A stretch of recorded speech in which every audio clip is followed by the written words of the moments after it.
Salut les investisseurs, dans cette vidéo, on va regarder le dossier Ferrari. Avant de commencer, je vous rappelle que si vous souhaitez télécharger mon portefeuille, vous pouvez le faire via le lien en description de cette vidéo, et pensez à vous abonner à la chaîne pour ne pas rater les prochaines analyses. On commence tout de suite avec le cours de l'action Ferrari.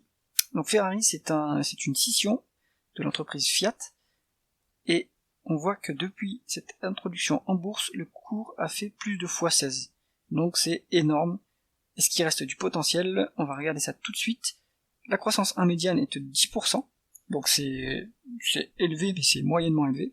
Dernièrement, sur les 3 dernières années, on est sur entre du 22 et du 17,5%, donc c'est quand même assez bon comme croissance. On va regarder ce qui se passe en termes de marge brute. Le taux de marge brute est à 50% à peu près, en médiane il est à 51%, donc là c'est plutôt bon. On a un certain pouvoir de fixation des prix, même si on n'a pas un avantage concurrentiel, puisque là, il faudrait que le taux de marge brute soit au-dessus de 60%, c'est une règle de Warren Buffett. On voit qu'en taux de marge d'EBITDA, on est au plus haut depuis 10 ans, à 32%, ça c'est très bon, excellente efficience opérationnelle, et le taux de marge nette indique que l'entreprise est qualitative aussi dans sa gestion financière, avec 22% de taux de marge nette. Donc là-dessus, on est sur des multiples élevés à mon avis, puisque c'est une entreprise de croissance, avec des marges qui indiquent que c'est une entreprise de qualité. On regarde ce qui se passe en termes de conversion des bénéfices nets en free cash flow. Les free cash flow sont légèrement plus élevés que les bénéfices nets sur 10 ans, donc ça c'est plutôt bon signe. On pourra utiliser le price to free cash flow pour évaluer l'entreprise s'il n'y a pas de dette, mais ça c'est plutôt bon signe. Alors on continue avec la rentabilité opérationnelle de l'entreprise. En médiane on est sur du 21%, très élevé.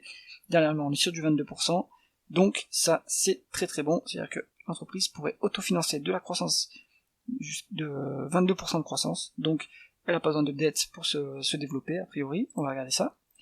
On voit qu'il y a quand même un peu de dette. Il y a 1,60 milliard de dette contre un EBITDA de 2 milliards, donc en fait quasiment rien, même pas un an d'EBITDA en dette, et un tout petit peu plus de 1 an de free cash flow en dette. Donc là-dessus, rien à dire sur le bilan, il est très solide. Est-ce que l'entreprise retourne du cash aux actionnaires? On voit qu'on est sur un dossier dividende croissant, il est en croissance constante depuis 10 ans. On voit qu'il doit être aux alentours de entre 2 et 3% ce dividende. Ouais, il est un peu moins de 2%, et il est en constante augmentation. Donc ça c'est un dossier dividende croissant, avec un niveau de paiement de payout ratio qui est très largement inférieur à 50%, donc ce dividende est sain, ça c'est bon, et le nombre d'actions est en diminution constante. Mais il faut faire attention à l'échelle ici, c'est pas des énormes rachats d'actions. On va regarder est-ce que c'est justifié par rapport au niveau de valorisation, mais en tout cas ces éléments sont intéressants pour un actionnaire qui aime les dividendes et les rachats d'actions pour booster un peu son rendement, également avec un peu de croissance. Alors on regarde ce qui se passe en termes de valorisation. On a dit qu'il y avait un peu de dette, on va se mettre en valeur d'entreprise sur EBITDA, et en médiane on est sur du 26, et dernièrement on est sur du 35, donc il n'y a pas de marge de sécurité. Conclusion du dossier Ferrari, bien sûr c'est un dossier qui fait rêver. On est sur de la croissance de qualité, avec des dividendes croissants bien assurés. Il n'y a pas de décote sur le dossier, donc si on rentre maintenant, c'est pour du très long terme, parce que le fait de rentrer avec un multiple élevé, si on garde l'action longtemps, ça atténue un éventuel mauvais timing dans l'achat. Là-dessus on fera pas de gain à court terme, potentiellement pas de gain à court terme, puisque les multiples sont élevés.